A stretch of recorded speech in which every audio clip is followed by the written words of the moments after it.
Thank you for being an incredible supporter of the 10X podcast group, the home of the skillful art of manipulation. We're thrilled to have you as part of our growing community. If you haven't already, we'd love for you to follow us on your favorite podcast platform. Your likes and comments mean the world to us and help us reach a wider audience with our stories. Plus, with new episodes released every day, your feedback plays a vital role in shaping what we create. It truly makes a difference. Your loyalty and enthusiasm fuel our passion for crafting gripping tales, and we're so grateful for your support. Today, we're excited to present Ghost Estate, a story that promises to keep you on the edge of your seat. Let's dive into this thrilling narrative together. Chapter 1, The Grift. I've always been good at smelling desperation. It's a stink, really, like wet cigarettes and stale coffee. You learn to recognize it young when you grow up in a trailer park where everyone's got a sob story and a hand outstretched. My old man used to say, "People don't want the truth, kid. They want a lie that fits." He should know. He sold fake Rolexes out of the trunk of his '92 Camaro until the cops found him face down in a Denny's parking lot, 3 bullets in the back. Poetic fucking justice. That's how I got into real estate. Not the legit kind, with open houses and smiling couples clutching pre-approval letters. Nah, my game was simpler. Find the rotting houses, the ones sagging under foreclosure notices or inheritance feuds, and convince the owners they were sitting on a haunted gold mine. Then, like a vulture in a cheap suit, I'd swoop in with a lowball offer and a sympathetic smile. "I'll take this curse off your hands," I'd say. And they'd weep with gratitude as I signed their nightmare away. The Johnsons were my fourth mark. Sweet, gullible Karen and Dave, with their 2 kids and a mortgage they couldn't afford after Dave's back gave out at the warehouse. Their Victorian on Elm Street was a masterpiece of decay. Peeling paint, a porch slanted like a drunk's grin, and a basement that flooded every time it drizzled. But the real kicker? The attic. I'd scoped the place out weeks before, bribed a meth-head electrician to rig the wiring so the lights flickered on command. Planted a Bluetooth speaker behind a loose vent, loaded it with a track of muffled sobs and floorboard creaks. Then I showed up at their door wearing my best concerned neighbor face. "Heard you've been having trouble here," I said, lowering my voice like I was sharing state secrets. Karen's eyes went wide. Bingo. By sunset, I was sitting on their moth-eaten couch, sipping burnt Folgers while Dave chain-smoked parliaments. "It's my grandma," Karen whispered, clutching a photo of some withered crone in a rocking chair. "She's angry we tore down her rose bushes. The lights, the noises, it's her." I let the silence hang, thick and sour. Then, like I was doing them the biggest favor of my life. "I've dealt with this before. Residual energy. Dramatic deaths leave stains." I pulled out my phone, showed them a photoshopped pic of a ghost I'd cleansed in Ohio. Dave's hands shook. Karen cried. 2 days later, I owned the house for $85,000. F. L. I. P. P. E. D. I. T. F. O. R. $85,000. Flip edit for $240,000 after a fresh coat of paint and a bullshit backstory about positive spiritual renewal. The new buyers never even asked about the attic. But the Carmichael estate? That was different. I found the listing buried in a probate auction email. Gothic Revival Manor, 5 acres. Estate sale ASIS. The photo showed a monstrosity of gray stone and broken windows, half swallowed by ivy. The kind of place that looked like it ate landscapers for breakfast. The owner, Evelyn Carmichael, was a reedy widow who'd inherited it from her husband, some hedge fund ghoul who'd dropped dead at 52. Rumor was she'd refused to step foot in it since the funeral. Perfect. I drove out at dusk, the sky bruised purple, and parked at the edge of the overgrown driveway.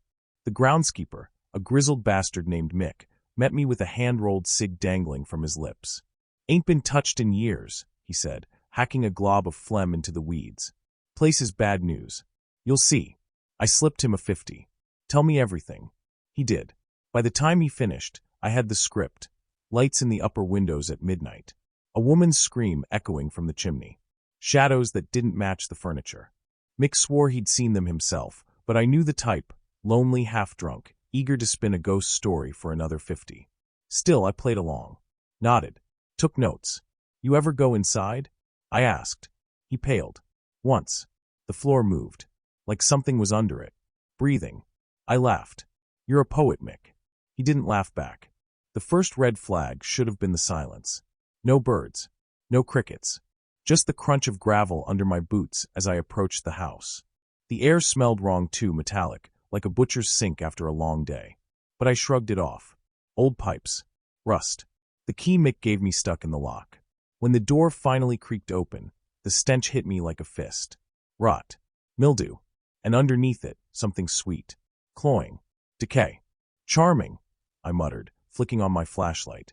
The foyer was a time capsule. Dusty chandeliers, moth-eaten drapes, a staircase spiraling into shadows. I'd planned to plant my usual tricks. Remote-controlled fog machines in the corners, a speaker under the floorboards preloaded with whispers. But as I walked, the floor groaned in a way that made my teeth ache. Too real. Then I saw the walls. At first, I thought it was water damage, streaks of black bleeding through the wallpaper. But when I reached out to touch it, the wall twitched. A ripple under the surface, like muscle flexing. What the foo? The door slammed behind me. Not a slam. A scream. Wood splintering, hinges shrieking. I spun, heart jackhammering, and clawed at the handle. Locked. Mick, I yelled, throat raw. This isn't funny, you old fuck. Something laughed. Not Mick. Not human. A wet, gurgling sound that oozed down the hallway. The flashlight flickered. Shadows lunged at the edges of the beam. Too fast, too alive. I ran. Or tried to. The hallway stretched, doors warping away from me like a funhouse mirror. The flashlight died. Darkness pressed in, hot and suffocating. Little faker.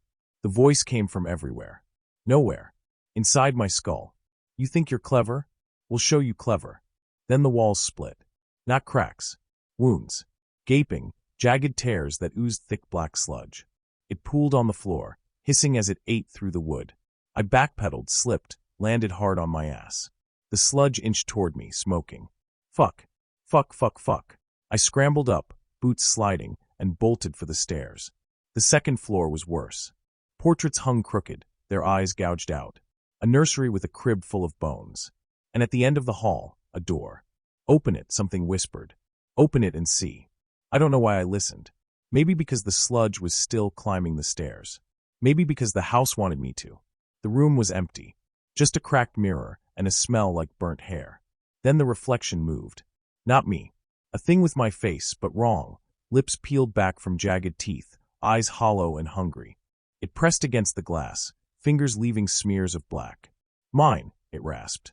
I smashed the mirror with my flashlight. Glass rained down. The thing laughed. When I stumbled back outside, dawn was breaking. Mick's truck was gone. My hands wouldn't stop shaking. But here's the thing about grifters. We don't scare easy. Fear's a currency. A tool. And this house? It was a goddamn gold mine. I called Evelyn Carmichael that afternoon. Ma'am, I've assessed the property. I lied, voice steady. It's severe. But I'm willing to make an offer. Cash. As is. She hesitated. Is it her? Her. My husband's mistress. A brittle laugh. He didn't choke on that olive, you know. She's still in there. Hungry. The line went dead. I should have walked away. But the game's the game. And I never lose. Chapter 2. The House That Hungers. I've never believed in karma. Karma's for suckers who need to pretend the universe gives a shit about fairness. But standing in the Carmichael Estate's foyer for the second time, the stink of rot clawing at my throat, I wondered if maybe I'd pissed off something older than karma. Something hungry. Evelyn Carmichael signed the papers 3 days after my first visit. No haggling. No inspection. Just a trembling scribble on the dotted line and a whispered, "Don't let her out." I didn't ask who she was. Didn't care. The deed was mine, and with it, the kind of adrenaline rush that comes from knowing you've just conned $1 million property for pennies. But as the moving truck rolled up the driveway, Mick was waiting. No wave. No smirk. Just him leaning against his rusted Ford, face gray as the house's stone walls. "Told you not to buy it," he said, grinding his cigarette under his boot. I tossed him another 50. "Stick around. I'll need help cleaning out the basement." He stared at the bill like it was a snake. "Ain't stepping foot in there again." "You shouldn't either." "What's your damage, Mick?" "You saw me plant the speakers in the Johnson place. This is the same gig." He looked past me, at the house's gaping windows. "You don't get it. That place, it ain't a place. It's alive. And it's been starved." I laughed. Loud. The way you do when the dark feels too close. "Starved? You been hitting the bourbon before noon again." He didn't laugh. Just climbed into his truck and spat out the window as he peeled away. Don't say I didn't warn you, dumbass. The movers lasted 20 minutes. I'd hired a couple of college kids, all muscle and no brains, the kind who'd haul asbestos if you paid cash. They carried in my gear, fog machines, projectors, a duffel bag of Bluetooth speakers preloaded with screams and whispers. The plan was simple: stage a few hauntings, leak footage online, then flip the house as a paranormal hotspot to some rich idiot with a ghost hunting fetish. But the house had other plans. The first kid, a linebacker named Tyler, dropped a speaker in the foyer. "Yo, this floor's squishy," he said, towing the wood. "Old houses settle," I said, not looking up from my phone. Then he screamed. Not a manly yell. A shrill, wet sound, like a rabbit in a snare. I turned just in time to see the floorboards yawn open beneath him. Black sludge bubbled up, swallowing his legs. He clawed at the air, eyes wild, as the sludge pulled him down. "Help! Help!" I froze. Not from fear. From disbelief. This wasn't part of the script. The second kid, Marco, lunged for Tyler's arm. "Grab my hand." Too late. The floor sealed shut with a wet smack, Tyler's screams muffled underground. Marco stumbled back, hyperventilating. "What the fuck was that?" "Old pipes," I said automatically. Grifter reflex. Lie first, panic later. "Old pipes." Marco backed toward the door, face slick with sweat. "He's gone. You saw that. He's fucking." The front door slammed. Locked. Marco beat his fists against it. "Let me out. Let me out." Behind him, the walls began to bleed. Not water. Not rust. Thick, crimson streaks oozed from the cracks, pooling on the floor. The smell hit me, copper and spoiled meat. Marco turned, saw it, and pissed himself. I could see the dark stain spreading down his jeans. "This isn't real," I muttered. "This is a fucking stress dream. You fell asleep in the car. Wake up. Wake up. Little faker." The voice wasn't mine. Wasn't human. It dripped from the ceiling, from the floor, from inside my skull. "You brought us a snack. How thoughtful." Marco screamed again as the blood surged toward him, alive, hungry. It wrapped around his ankles, his knees, climbing like vines. He grabbed a fire poker from the hearth and swung wildly, but the blood just laughed, a wet, gurgling sound, and yanked him off his feet. "Help me," he shrieked, clawing at the rug as the blood dragged him toward the wall. I should have run. Should have let the house have him. But some stupid part of me, the part that still remembered being a hungry kid in a trailer park, lunged forward and grabbed his arm. Big mistake. The blood surged up my wrist, burning like acid. I howled, recoiling, but it clung to me, digging in. Marco's eyes met mine, wide and pleading, just before the wall opened. A jagged mouth of splintered wood and plaster, teeth glistening with saliva. It swallowed him whole. The wall sealed. The blood retreated. And I was alone, clutching my blistered arm, listening to the house digest. You'd think I'd bail then. Cut my losses, burn the deed, and disappear. But here's the thing about con artists. We're addicts. The thrill of the game is the needle in the vein. And this was the motherlode. I spent the night in the library, whiskey in hand, poring over Evelyn's dead husband's books. Leather-bound tomes with titles like The Lesser Key of Decay and Feast of Shadows. Pages stuck together with something that wasn't glue. I told myself it was research. Really, I was trying not to hear the noises, the wet chewing in the walls, the giggles skittering through the vents. Around 3 a.m., I found the blueprints. The house wasn't built in 1892 like the records said.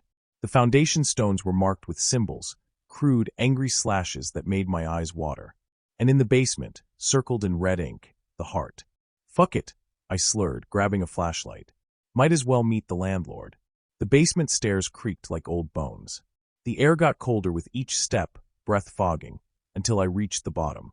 The heart wasn't metaphorical. It hung from the ceiling, swollen and pulsating, veined with blackened arteries that burrowed into the walls. A tumor. A womb. A thing that shouldn't exist. Its surface glistened, wet and membranous, and as I watched, it contracted, pumping sludge through the house's veins. "You see me." The voice came from the heart. From the house. From everywhere. "Good. Now we can talk." I took a step back. "Talk. Lady, I don't even know what the fuck you are." "You will." The floor shifted. Tendrils of black sludge erupted, wrapping around my legs, my waist, pinning my arms. The flashlight clattered to the floor. "You're a thief," the house purred. "A liar. A parasite. We taste it in your blood. You'll do nicely. Do for what? I snarled, thrashing. The heart pulsed. Feed us. Or become us. The sludge tightened, crushing the air from my lungs. Visions flooded my head, a parade of faces.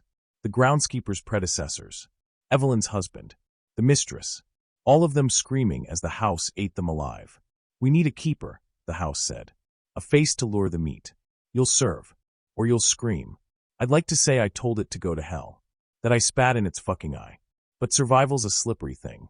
When the house offered me a deal, bring us 10 lives and we'll let you go, I hesitated. Then it showed me Tyler. Or what was left of him.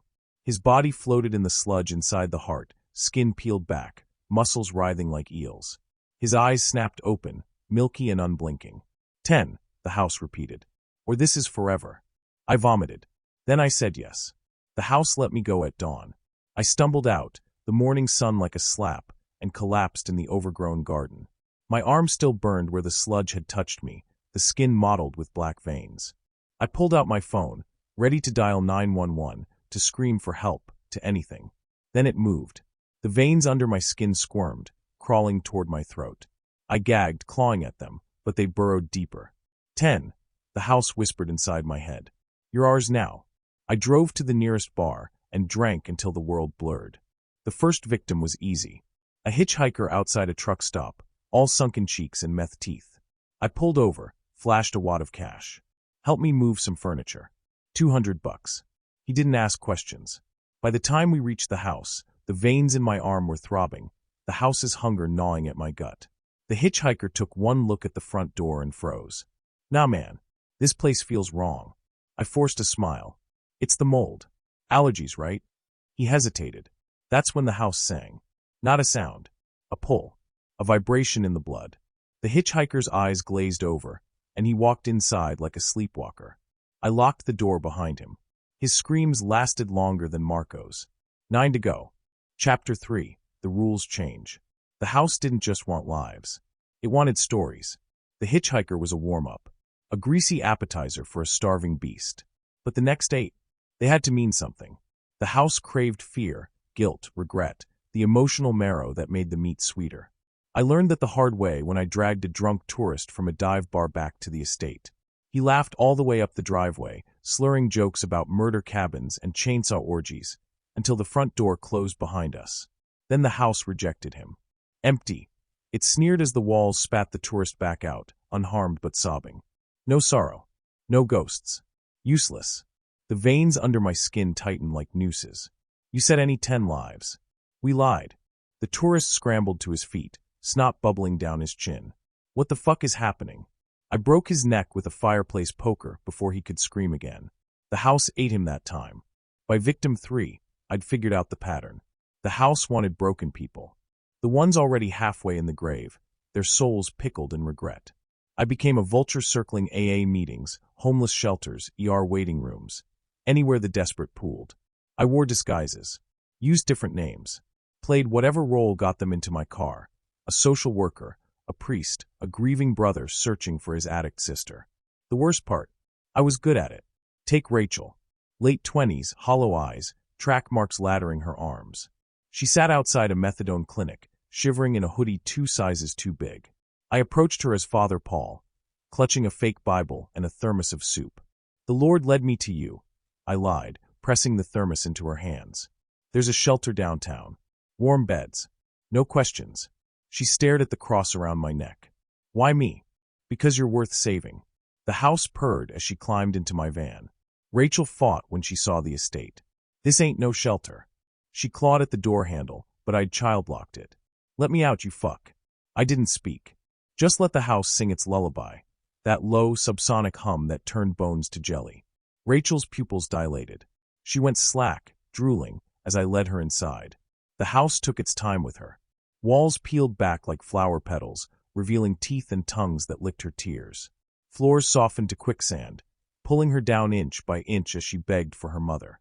I watched from the hallway, veins throbbing, the house's pleasure coursing through me like a drug. When it was done, my skin had healed. The black veins retreated. For a few hours, I almost felt human. Then the hunger came back. Victim 4 was a pastor who'd embezzled his congregation's charity funds. 5 was a cheating wife who'd driven her husband's Tesla into a lake with their toddler inside. 6 was a cop who sold fentanyl evidence back to dealers. The house feasted on their sins, their guilt a 5-course meal. With each kill, the whispers in my head grew louder. More, they demanded. More. But victim 7? She changed everything. I found her crying in a graveyard at midnight. Early 30s, blonde hair hacked short, a fresh bruise blooming on her cheek. She clutched a crumpled photo of a little girl to her chest. Missing the flyer read, Sophie Dawson, age 6. Last seen in a pink unicorn sweater. Can't sleep either? I said, sitting beside her on the bench. No disguise this time, just me raw and ragged, the house's stink clinging to my clothes. She flinched. Don't. I'm not gonna hurt you.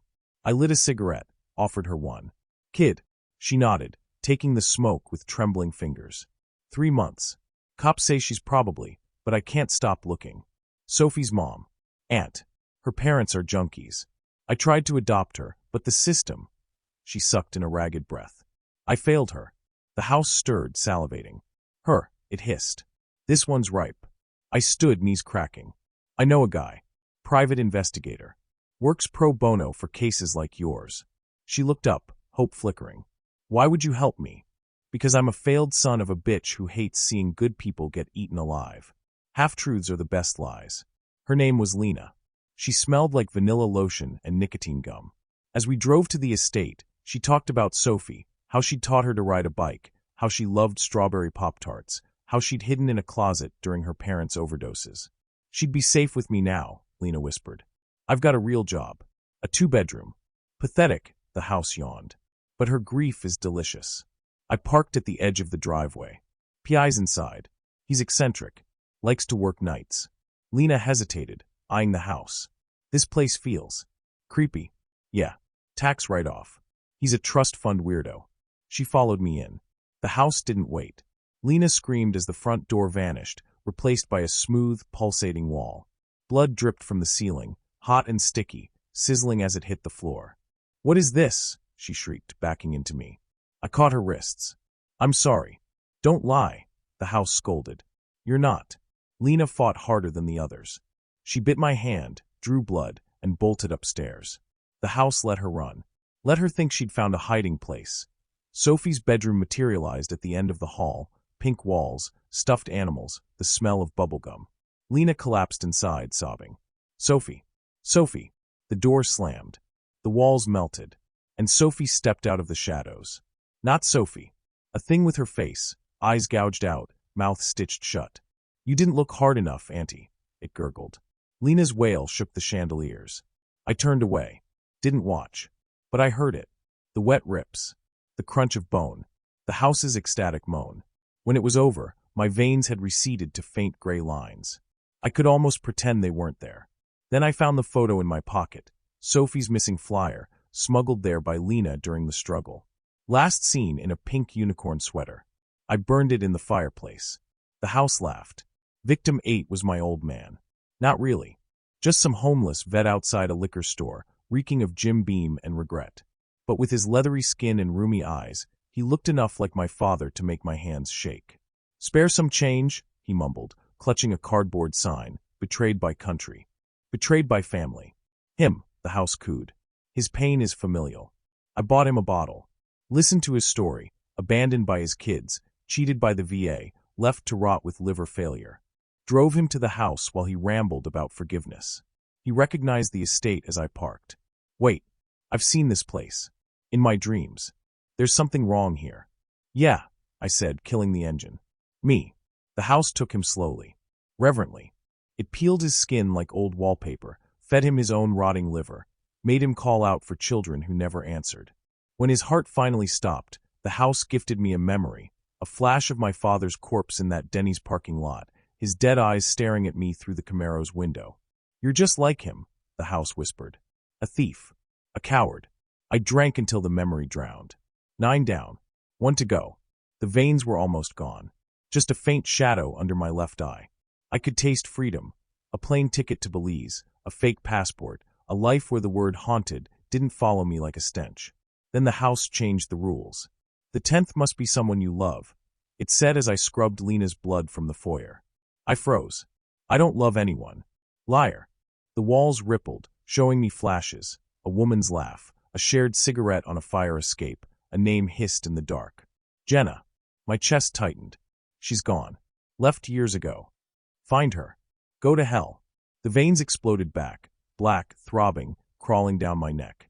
I collapsed, gagging, as the house flooded my skull with visions. Jenna screaming, Jenna dissolving, Jenna's face melting into the heart. 10 is 10, the house said. Or you'll watch her die 1,000 times. I drove to Jenna's apartment that night. She answered the door in a Cornell sweatshirt, no makeup, her auburn hair shorter than I remembered. Beautiful. Always beautiful. Miles. She blinked, hand flying to her throat.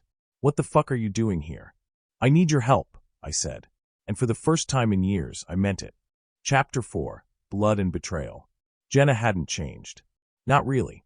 She still wore that same fucking necklace, a silver raven with one wing broken, that I'd stolen for her on our first anniversary. Still smelled like coconut shampoo and Marlboro Reds. Still looked at me like I was a stain on her shoe. Help with what? She said, blocking the doorway. Her apartment was exactly how I remembered it. Thrift store furniture, abstract paintings she'd done herself, a half-empty bottle of Jack Daniels on the coffee table. The only thing missing was me. It's complicated, I said, forcing a smile. The veins under my skin writhed, punishing me for the lie. She snorted. Complicated. Right. You mean illegal. Not this time. Bullshit. You've got felony written all over your face, Miles. She started to shut the door. I wedged my boot in the frame. Please. I'm in trouble. The kind you can't outrun. Her eyes narrowed. Why come to me? We're done. You made sure of that. The memory hit like a slap. The night she'd found me burning evidence in the bathtub. My hands stained with fake blood. Her screaming, "You're a monster," as she threw her keys at my head. Because you're the only one who ever saw through me, I said quietly. For a second, I thought she'd cave. Then she laughed, a bitter, broken sound. Fuck you. Whatever scam you're running, I want no part of it.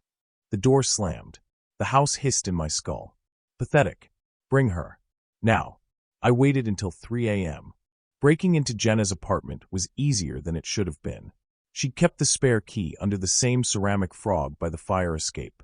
The lock clicked open, and I slipped inside, the house's hunger clawing at my ribs. She was asleep on the couch, an empty wine glass on the floor, reality TV murmuring on the screen.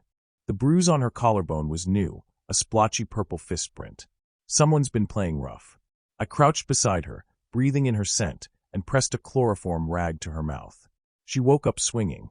Motherf. We crashed into the coffee table, glass shattering, her nails raking my face. The house surged through me, black veins bulging, and I pinned her wrists with one hand.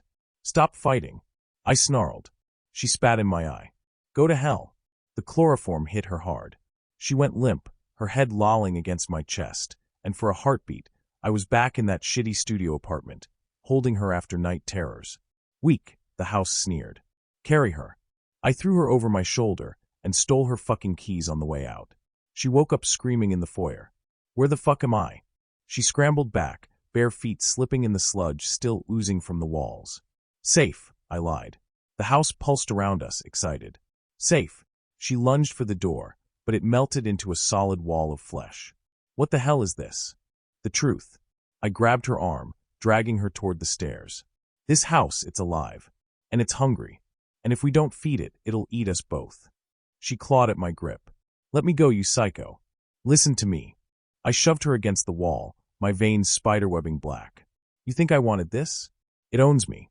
And if you don't help, it'll. The wall moved. Jenna screamed as tendrils of muscle wrapped around her throat, lifting her off her feet. Hello, little bird. The house crooned through my mouth. We've waited so long to meet you. Miles, she choked, kicking wildly. Stop this. I couldn't. The house had my tongue, my hands, my fucking pulse. It forced me closer, my fingers brushing her cheek. He loves you, the house lied. He brought you here to save you. Liar, she rasped. Am I? The tendrils tightened. Ask him why he kept your necklace. Why he still whispers your name when he thinks we're not listening. Jenna's eyes locked on mine. Miles, fight it.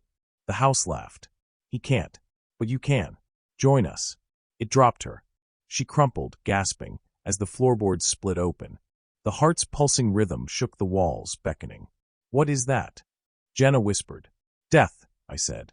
"Unless you run." But Jenna didn't run. Jenna never ran. She stood, wiped the blood from her lip, and said, "Show me." The basement was worse with her there. The heart's veins squirmed, excited by fresh meat, and the air tasted like bile. Jenna stared at the monstrosity, her face pale but steady. "You feed it people," she said flatly.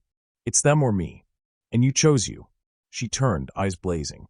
"Some things never change." The house slithered into my voice. "You'll choose too, little bird. Help him feed us, or become the feast." Jenna smiled. Cold. Familiar. "You think I'm scared of a giant fucking meatball?" She grabbed a rusted shovel leaning against the wall and swung it at the heart. Chaos. The heart shrieked, black sludge erupting like a geyser. The walls convulsed, teeth and claws tearing free. Jenna ducked a lunging tendril, swung again, and buried the shovel in the heart's membrane. "Traitor!" the house screamed. I doubled over, veins burning, as the house's pain became mine. Jenna yanked the shovel free, drenched in gore, and bolted for the stairs. "Run!" she yelled. But the stairs were gone. The basement door melted into a throbbing throat. Jenna skidded to a halt, chest heaving, as the house's laughter shook the room. "Clever girl. But this is our game." Jenna backed toward me, shovel raised. "Fight it, Miles. Fight." I wanted to. God, I wanted to. But the house had its hooks in too deep. "I can't," I choked. "Bullshit." She grabbed my collar, her breath hot on my face. "You fought for me once. At Louie's bar. 3 guys with pool cues. You were half their size and twice as stupid. That was different." "No," she pressed her forehead to mine. "It's always different with you. Now fight." The house struck. A tendril lashed around Jenna's waist, yanking her into the air. The shovel clattered away as the heart's maw opened wide, rows of teeth glistening. "No." I lunged, grabbing her hand. "Let go," the house commanded. "Go to hell." I snarled. "We're already here." The tendril pulled harder. Jenna's fingers slipped. "Miles." Something snapped. Maybe a bone. Maybe my soul. I let go. Jenna screamed as the heart swallowed her whole. The house rewarded me. The veins vanished. The pain stopped. I stood in the suddenly silent basement, the heart purring like a contented cat. 10, it sighed. "You're free." I don't know how long I stood there. Minutes. Hours. Jenna's shovel lay at my feet, her coconut shampoo still clinging to the air. Then I picked up the shovel. And swung. The heart screamed. The house screamed. I screamed. I didn't stop. Blow after blow, hacking at the pulsating flesh, black sludge spraying my face, my clothes, my soul. "Stop," the house begged. "We'll kill her." "You already did." I drove the shovel deeper. The floor buckled. Walls cracked. The house's tendrils lashed at me, but I kept swinging, fueled by a rage I didn't know I had. "Give her back." The heart burst. A tidal wave of sludge erupted, throwing me against the wall. I gagged, drowning in the filth, as the house's dying shriek tore through my skull. Then silence. The sludge receded. The walls crumbled to rot and dust. And there, in the ruins of the heart, lay Jenna. Alive. Barely. She coughed, vomited black bile, and glared up at me. "You fucking asshole." I laughed. Or sobbed. Maybe both. The house was dead. But Jenna wasn't. We didn't talk on the drive back. She smoked 3 cigarettes in a row, her hands shaking, and stared out the window. I kept waiting for her to demand answers. To scream. To stab me with the car keys. Instead, she said, "You owe me." "I know. Not money." "I know." She flicked her cigarette out the window. "Who were the others?" "Does it matter?" "Yes." So I told her. The hitchhiker. The cop. The aunt. Her face stayed blank, but her knuckles whitened around the door handle. When I finished, she said, "You're worse than I thought." "I know." She looked at me then. Really looked. "Why save me?" The truth clawed its way out. "Because you're the only thing I ever loved that wasn't a lie." She snorted. "Too late." "I know." We pulled up to her apartment. Dawn bled through the sky. "If I ever see you again," she said, "I'll kill you." "I know." She got out. Didn't look back. The house's whispers were gone. But as I drove away, I felt something new, a twinge in my chest.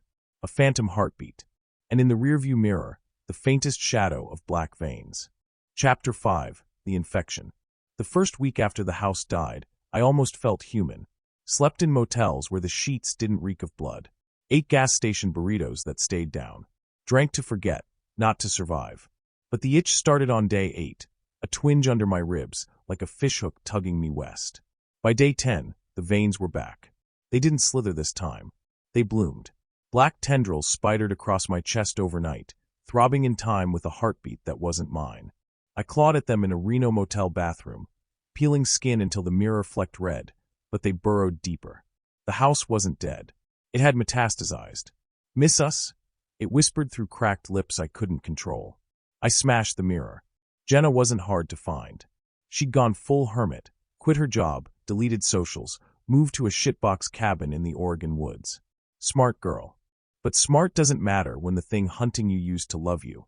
I parked a mile down the dirt road, hiked through pines that whispered in the wind. Her cabin hunched in a clearing, curtains drawn, a shotgun propped by the door. She'd hung dream catchers like they'd stop nightmares.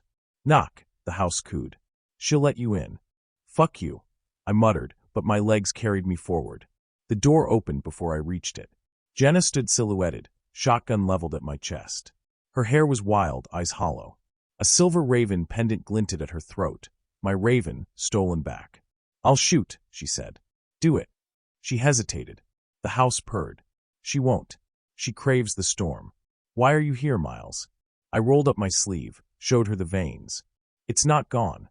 And, I think it wants you. The shotgun didn't waver.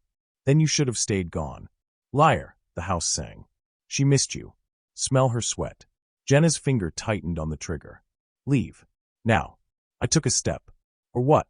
You'll murder me like I murdered for you. For me. She laughed, sharp as broken glass. You did that for you. Always you. The veins pulsed, hot and urgent. My vision hazed red. Take her. Now. I lunged. The shotgun roared. The slug tore through my shoulder, spinning me into the dirt. Pain exploded, white and clean, a relief from the itch. Jenna stood over me, barrel smoking. Next one's your knee, she said. Then your gut. Then your face. I spat blood. Do it. She blinked. What? Do it. I grabbed the barrel, pressed it to my forehead. You want to fix me? Pull the fucking trigger. Her breath hitched. The house howled. Coward. Traitor. She'll never save you. Jenna's finger trembled. I can't. Why not? Because I'm not you, she screamed. The shotgun clattered to the ground. She collapsed beside me, sobbing, fists pounding my chest. Why'd you come back? Why'd you make me? I caught her wrists. The veins slithered toward her, drawn to her heat. Yes, the house moaned. Closer. I need your help, I said. She froze. Help what? There's no house left. There's a cure. The groundskeeper, Mick, he knew things. Old things. I need you to find him. Why me? Because he'll smell me coming. She stared at my rotting hand on her arm. And if I say no, I let go. Then shoot me again. Properly this time. She stood, brushed pine needles from her jeans, and picked up the shotgun. If I do this, you disappear. Forever. Deal. Liar, the house giggled. Mick's trailer was a rusted tin can on the edge of a Nevada salt flat. The beware of dog sign was redundant. The Rottweiler chained outside had mange and a body count in its eyes. Jenna killed the engine. You sure he's here? His truck's under that tarp. I nodded to a grease-stained lump. And that's not a dog. The creature growled, lips peeling back from fangs too long for any natural breed. Jenna palmed her pistol. What the hell? Mick's been dabbling. House wasn't his first rodeo. She eyed me. You knew. Suspected. Liar, the house purred. You led her here to die. Mick stepped out before she could reply, shotgun in hand. He'd aged a decade in weeks, hair gone white, skin sagging, eyes jaundiced. But he smiled when he saw me. Knew you'd crawl back, he croaked. The dog thing snarled. Jenna raised her pistol.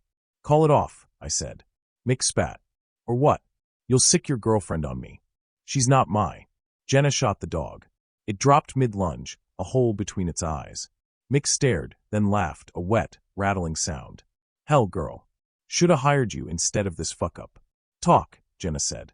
How do we kill it? Mick's grin died. Ain't it? It's him now. He jabbed a finger at me. House is gone, but the rot's in his marrow. Only one way out. How? Jenna demanded. He looked at her. Really looked. You gotta burn the heart. We did that. Not his. Mick tapped his chest. The new one. The world tilted. I stumbled, clutching my ribs. Through the haze, I saw Jenna's face harden. No, she said. Mick shrugged. Then he'll turn. Full ghoul. And he'll eat you first.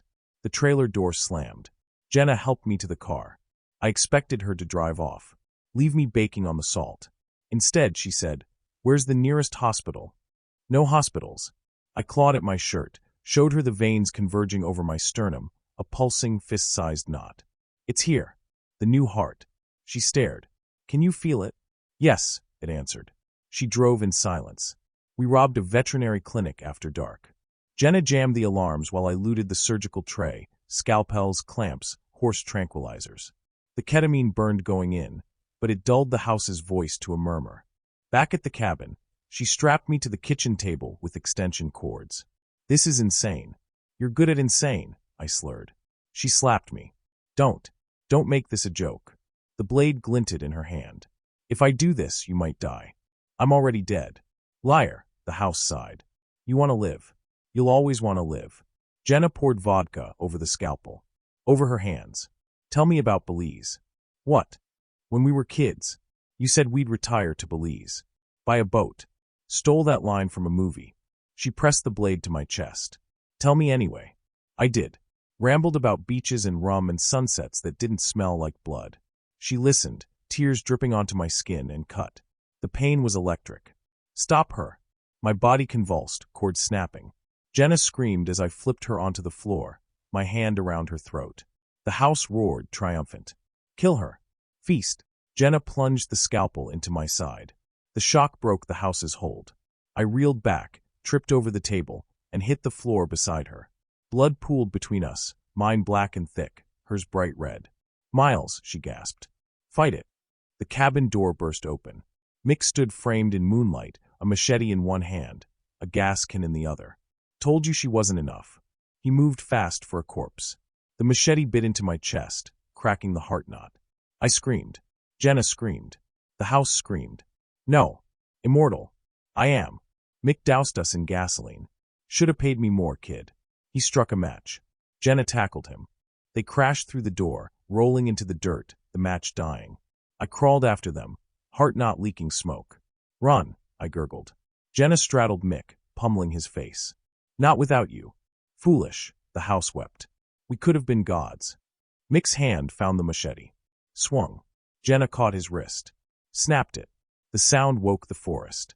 I don't remember the fire. Jenna says I lit the match. Says I held Mick down as the flames ate us both. Says I whispered, I'm sorry, as the heart knot burst. I remember this. Jenna dragging me into the lake. The cold killing the fire. Her hands pressing on my chest, my lungs full of water and ash. Breathe, you bastard. Breathe. The sunrise. The silence in my head. The scar where the heart knot died. And Jenna's voice, softer than I deserved. Belize is overrated anyway. Chapter 6. The Rot Within. The fire left scars. Not just the puckered, keloid mess over my ribs where the heart knot used to throb. Deeper ones. The kind that don't show up in mirrors. Jenna stopped looking at me directly after the lake. She'd stare at my shoulder, my hands, the wall, anywhere but my eyes. Like I might flicker back into him. We holed up in a roadside motel off Highway 101. The kind where the sheets smell like bleach and bad decisions. Jenna took the bed closest to the door. I didn't argue. 3 days passed. Then 4. We didn't talk about Mick's crispy remains at the cabin. Didn't talk about the way her hands shook when she changed my bandages. Didn't talk about us. We just existed. Ate cold gas station pizza. Watched infomercials. Pretended the world outside wasn't rotting. On day 5, the nightmares started. You didn't think it'd be that easy, did you? I woke choking, the motel room pitch black, Jenna's arm slung over my chest. Her breath was steady, warm, alive. But the voice, we're legion, little faker, came from inside my fucking skull.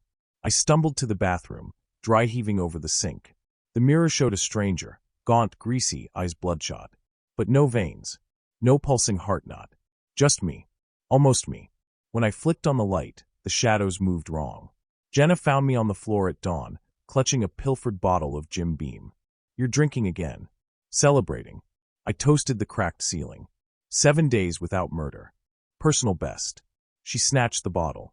Don't. Why? You might keep her now. Someone's gotta be. She dumped the whiskey down the sink. We need rules. Rules. I laughed. Rules? Jenna, we barbecued a guy and his demon dog. There's no rulebook for this. She leaned against the doorframe, arms crossed. Rule 1, no more secrets. Rule 2, if the veins come back, you tell me. Rule 3, she hesitated. We don't become them. Them who? The things we're running from. The bathroom light flickered. Shadows pooled at her feet, too dark, too still. Deal, I lied. We drove north. No destination. Just asphalt and static. Jenna played old cassettes, The Clash, Patti Smith, a mixtape I'd made her a lifetime ago. She hummed along, voice rough, fingers drumming the wheel. Almost normal. Almost okay. Then the crows came. They followed the car first. A dozen. Then 100. Black specks swirling in the rear view like ash from a wildfire. Jenna cranked the wipers, though the sky was clear. Miles. I see them. We see you too, the house giggled. I gripped the door handle.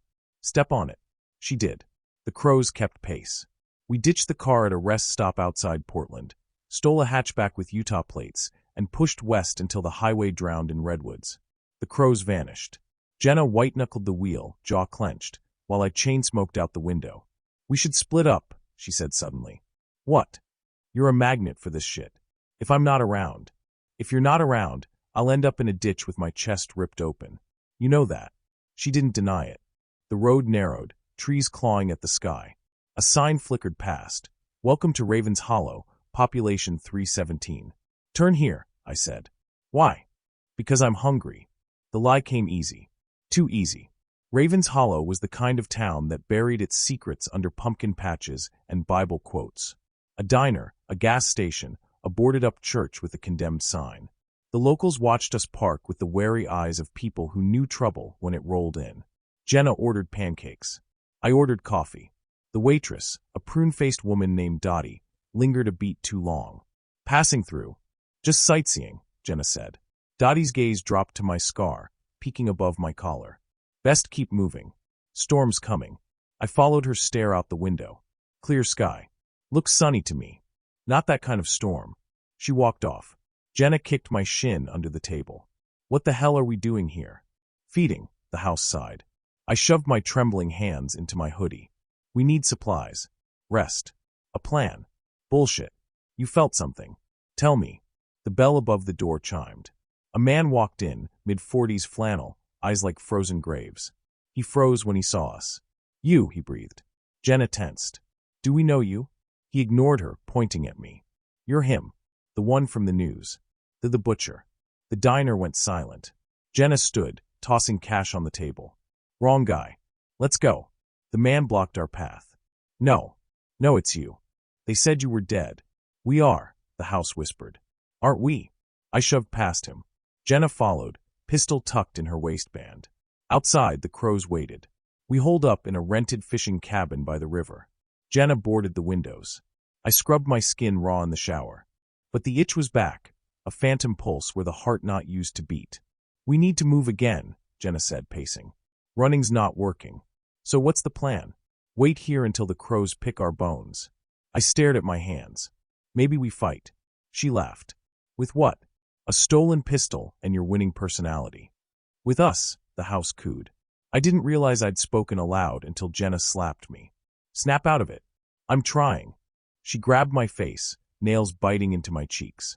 Then try harder. You think I stayed this long because I like your company? You're a fucking wreck, Miles. But you're my wreck. So fight. The cabin lights died. Too late, the house sang. Shadows exploded from the corners, thick, liquid tendrils pinning Jenna to the wall. She screamed, kicking, as the darkness swarmed me. You missed us, it hissed through my mouth. Admit it. Miles. Don't let it in. But it was already in.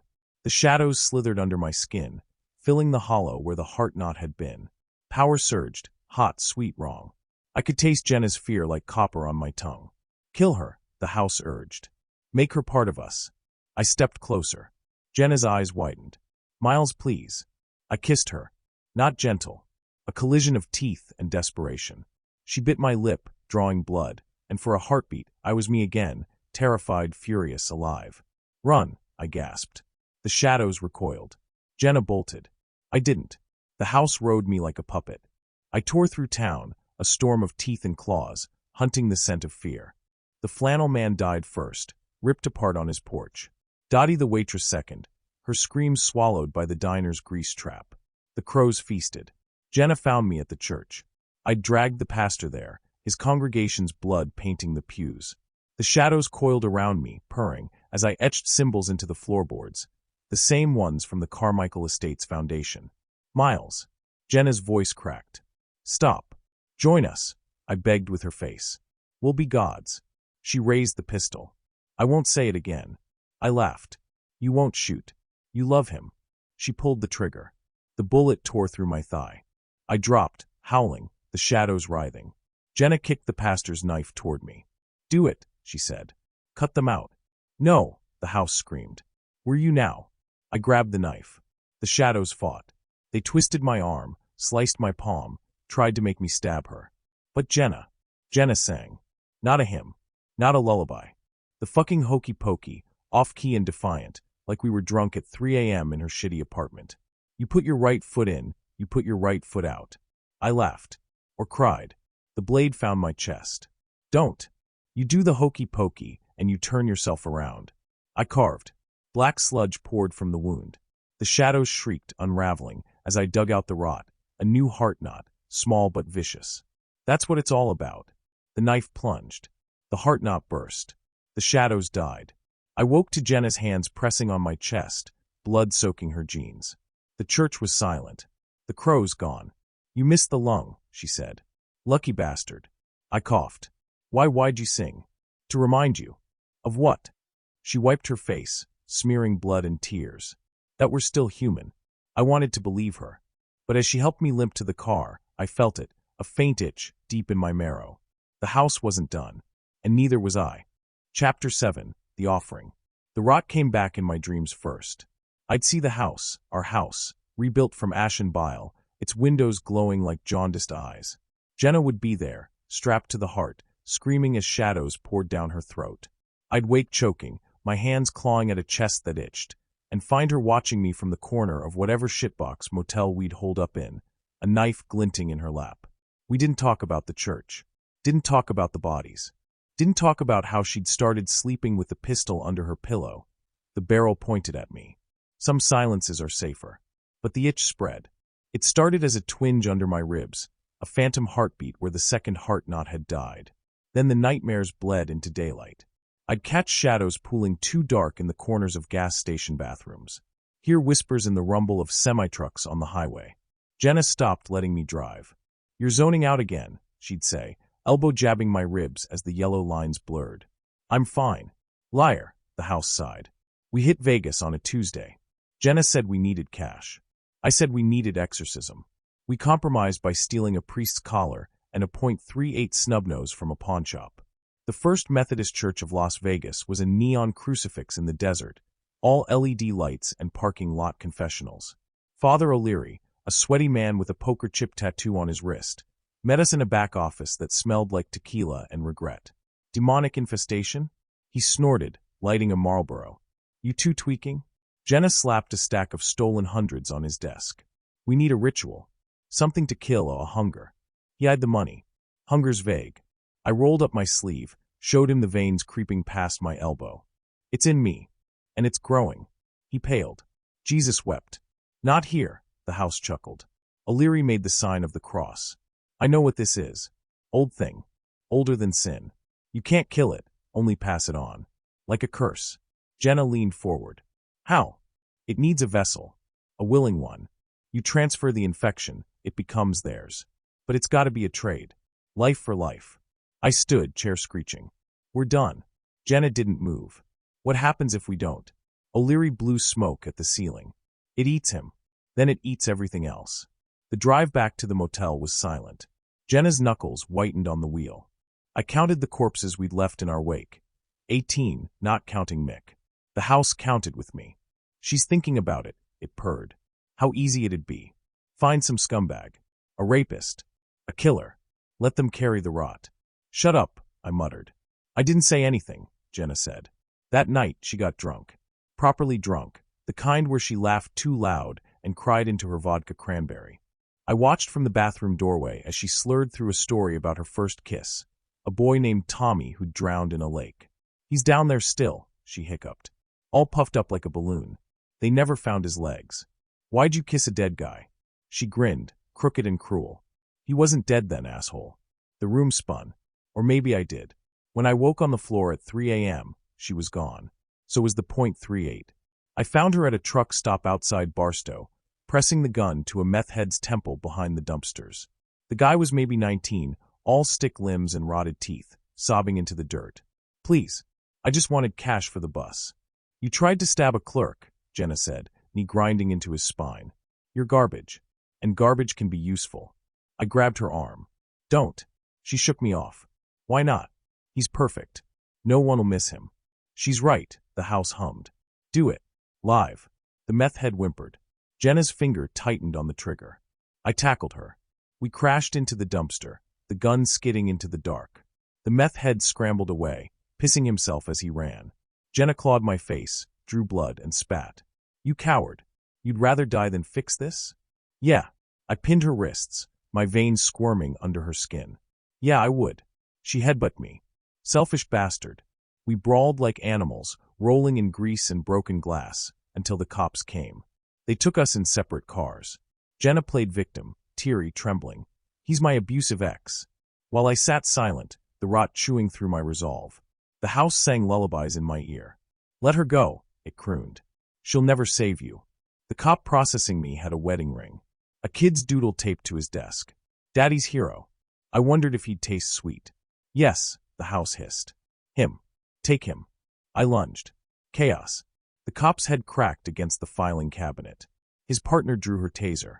I took the probes to the chest, convulsing, as the rot surged, a black tide drowning the lights. Kill them all. I almost did. Then Jenna was there, screaming, pressing a stolen lighter to my neck. Snap out of it.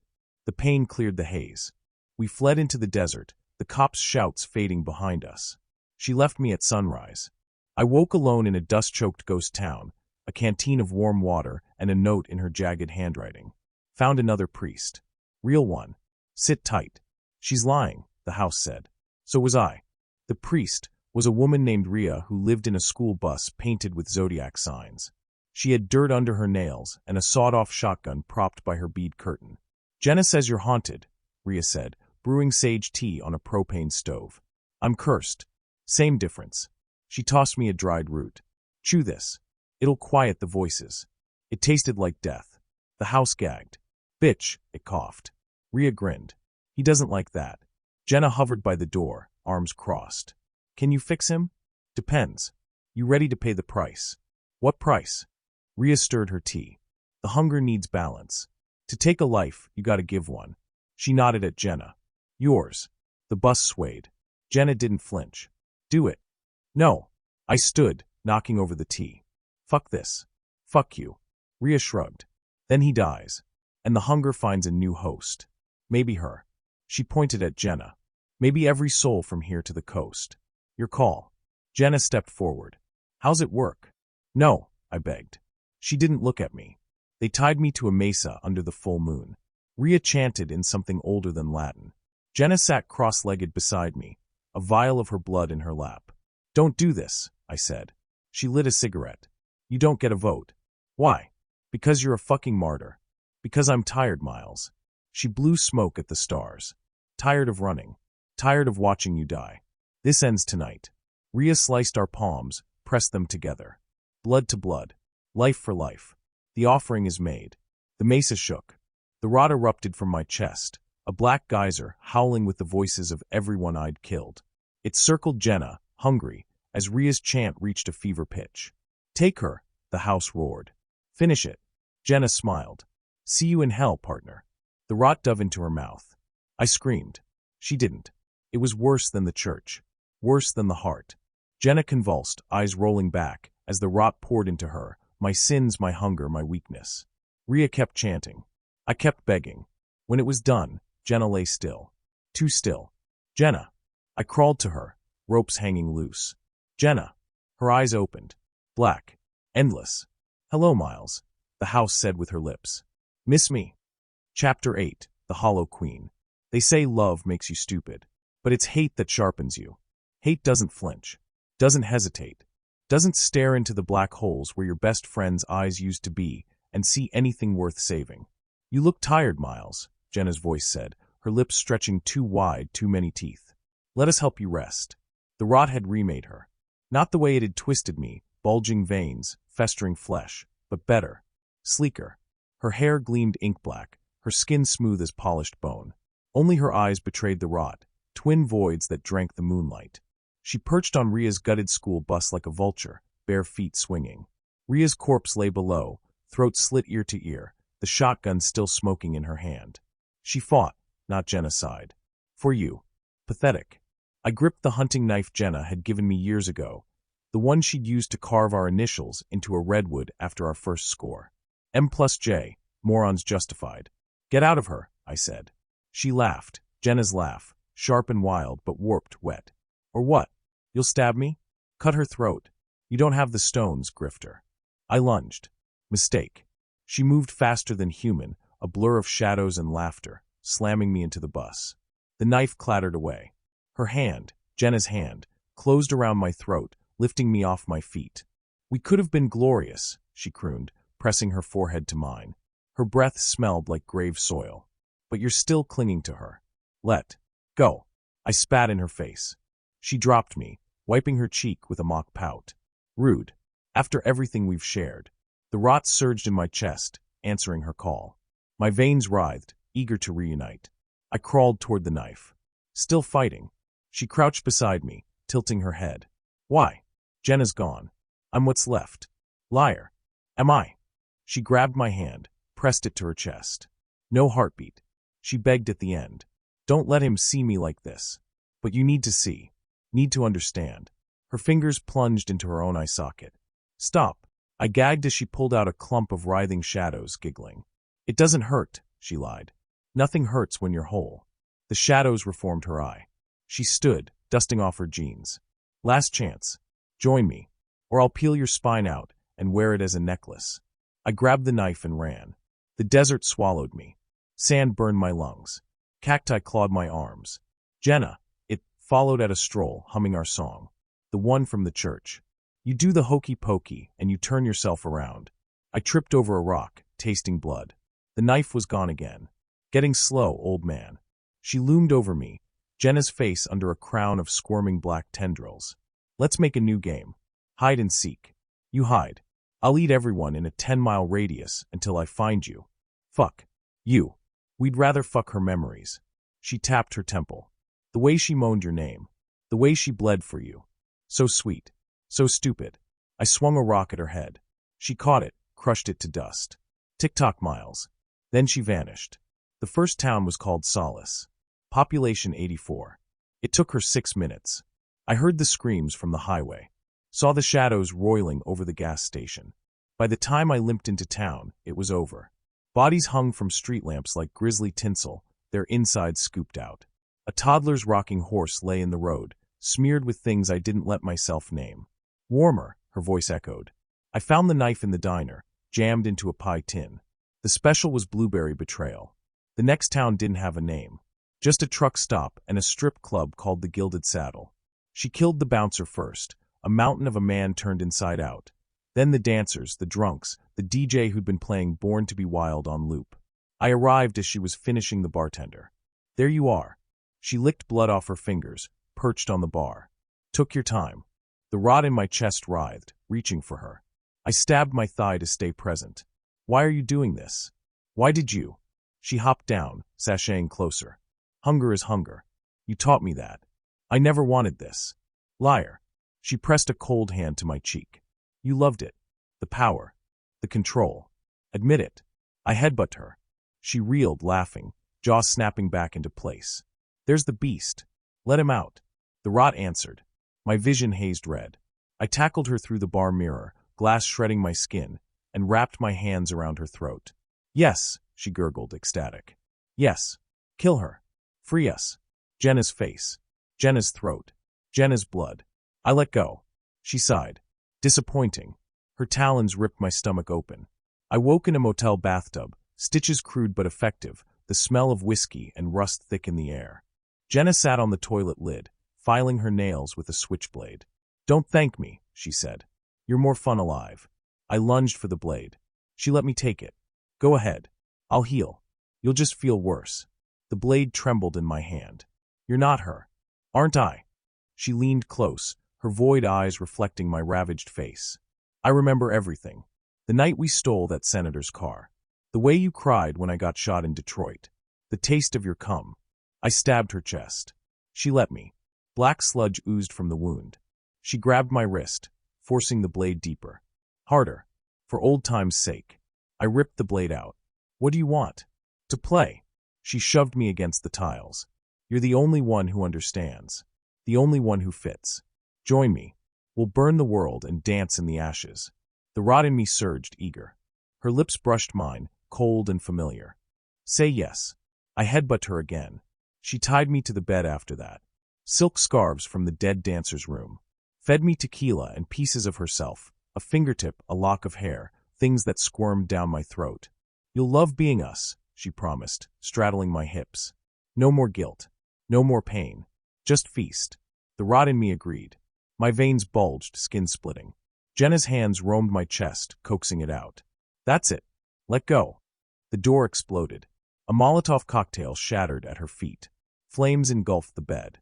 Jenna shrieked, shadows lashing, as a figure in a gas mask charged in, machete swinging. "You!" she roared. The blade bit into her shoulder. She dissolved into smoke, fleeing through the vents. The figure yanked off their mask. "Rhea." She looked like hell, face burned, one eye milky but alive. "Surprise, asshole. Let's move." Her new hideout was a storm drain under the highway. She stitched my gut wound with fishing line, whiskey as the only anesthetic. "Thought you were dead," I slurred.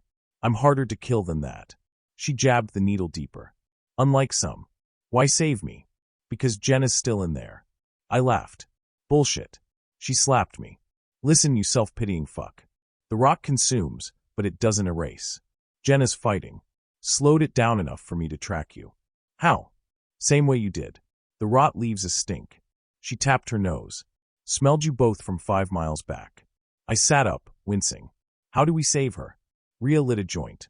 "We don't." "Then why are you here?" "To end it." She blew smoke in my face. "The rot's got a core.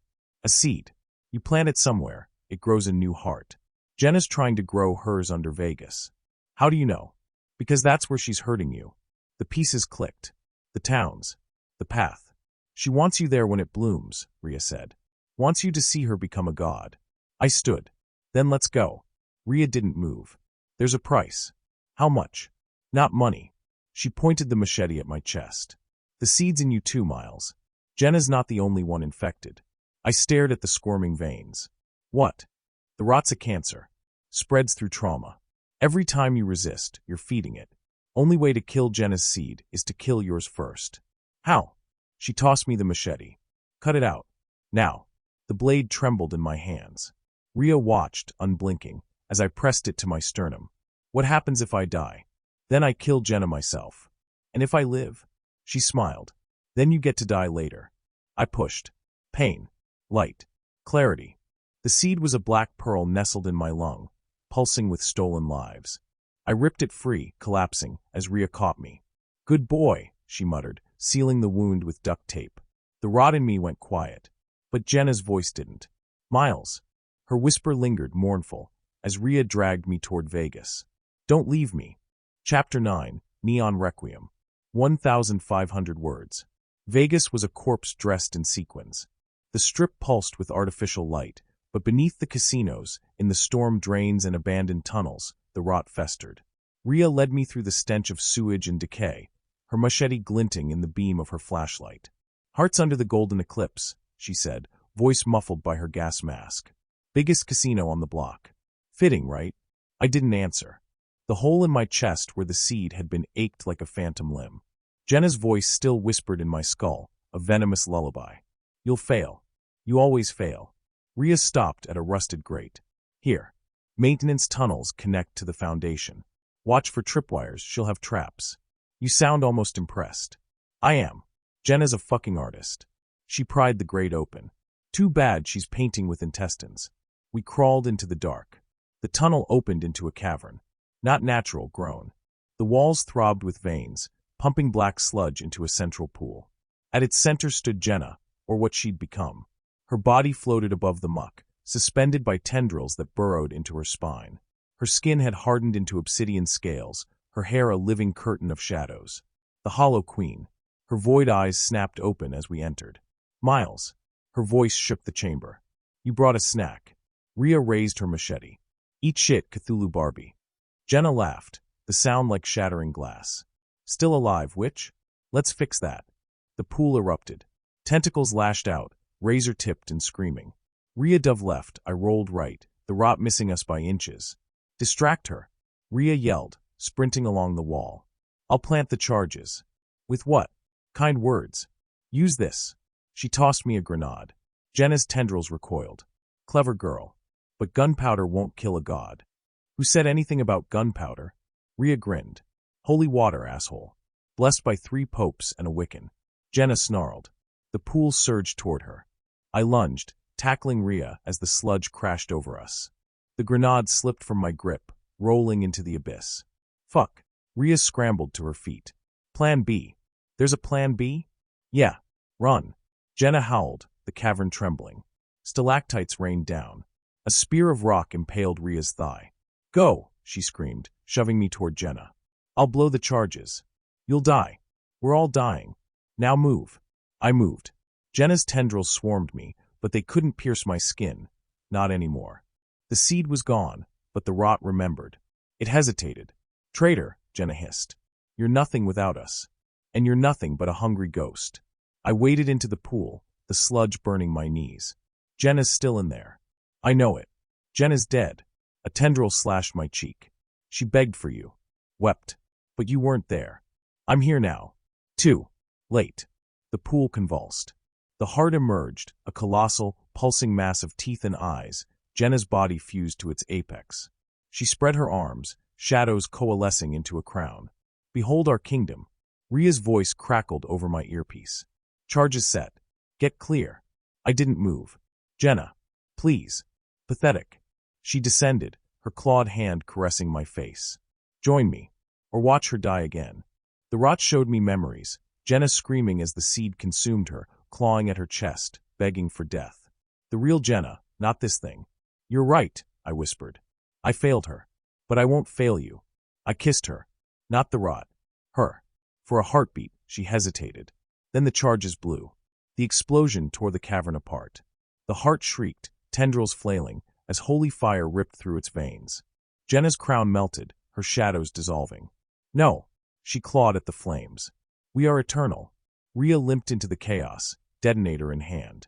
Eat salvation, bitch. Another blast. The pool erupted, dousing us in molten rot. Jenna fell, her obsidian skin cracking, and I caught her. Miles. Her voice was hers again, raw human. I'm sorry. Don't. I cradled her, the fire closing in. Just hold on. She coughed black blood. It's still in me. The seed. You have to. No. No, we'll fix this. Miles. She pressed her forehead to mine. Do what you do best. Lie. Her hand plunged into her chest. Jenna. She pulled out the seed, a pulsing black star, and shoved it into my hand. End it. The rot surged, alive, desperate to regrow. Jenna's body crumbled to ash. Rhea tackled me, snatching the seed. Now. She threw it into the inferno. The heart's death scream shattered reality. I woke in the desert. Dawn bled across the sky. The golden eclipse a smoldering ruin behind me. Rhea lay nearby, her leg mangled but alive. Did we? Yeah. She lit a cigarette with trembling hands. We won. The word felt hollow. They never found Jenna's body. No funeral. No grave. Just a stolen raven pendant in my pocket and a voicemail I'd saved from better days. Hey, asshole. Pick up milk on your way home. And thanks for not dying today. I played it once, then deleted it. Rhea disappeared a week later. Left a note, stay clean. I'll be watching. I didn't. The rot was gone, but the hunger remained. Not for flesh. For oblivion. I drank. I fought.